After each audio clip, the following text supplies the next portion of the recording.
Hi guys, இன்றைக்கி நம்ம skin whitening soap எப்படி செய்யலாம்னு சொல்லி பார்க்கலாமா. நம்ம பிஎஸ் சோப் தான் எடுத்திருக்கோம். நீங்கள் வெறும் சோப்பு இருக்கும் தெரியுமா, மெடிக்கல் ஷாப்பில் விற்குமே, அது கூட நீங்கள் யூஸ் பண்ணிக்கலாம்.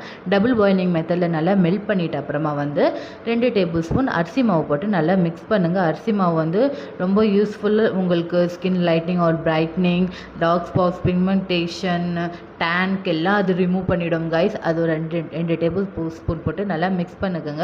2 டேபிள் ஸ்பூன் மில்க் போட்டு அதுவும் நல்லா மிக்ஸ் பண்ணுங்கள். 1 டேபிள் ஸ்பூன் ஆலோவேரா ஜெல், இது நேச்சுரல் ஃப்ரெஷ்ஷான ஆலோவேரா ஜெல் கூட நீங்கள் யூஸ் பண்ணிக்கலாம், மாய்ஸ்சரைசிங் தரும்.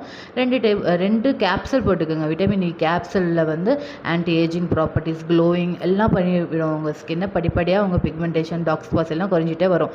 சோப் கண்டெய்னர்லையோ இல்லைனா டப்பாலையோ போட்டு 1 ஹவர் ரூம் டெம்பரேச்சரில் நீங்கள் விட்டுட்டிங்கன்னா நம்மளோட ஸ்கின் ஒயிட்னிங் சோப் ரெடி ஆகிடும் கைஸ். நீங்களும் ஒரு நாளைக்கு 2 தடவை இது யூஸ் பண்ணி பாருங்கள். சூப்பராக ரிசல்ட் தரும் கைஸ். ஓகே கைஸ், பாய்.